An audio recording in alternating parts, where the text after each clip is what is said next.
Today we break down the wiring harness. Luckily, the majority of this harness is labeled very well. I'll be running this right through the bracket itself. The cables run very cleanly through the bracket once it's removed.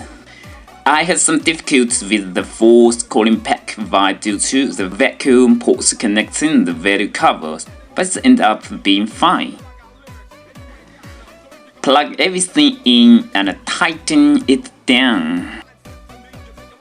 Super happy with the Tach look. Then we have the rest of the harness. The next thing will be the injectors. This I can run right between the manifold. This gives it a nice clean look. No obstructing one is the goal. Next we have the kink position sensor on the head. Next we can add the throttle position sensor. And then the pedal position sensor. This is another throttle wire that I don't believe I will be using, but I might be wrong. And of course the VVTi solenoid. Then connect the coolant length temperature sensor.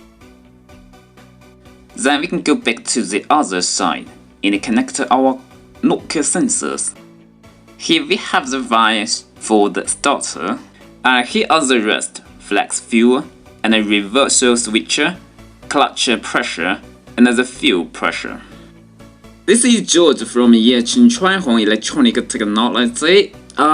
Is a professional manufacturer of wire harness, connectables, and digital series connectors. Our products are widely used in washing machines, refrigerators, microwave ovens, air conditioning, digital TVs, and other appliances. Our products include car and motorcycle connectors, a stereo wire harness, CD harness, and the lights, cables, parking signals, lights, and fitness and medical equipment connected by harness. Our company is a professional manufacturer in creating R&D and production. Our company has a high quality professional and technology development and management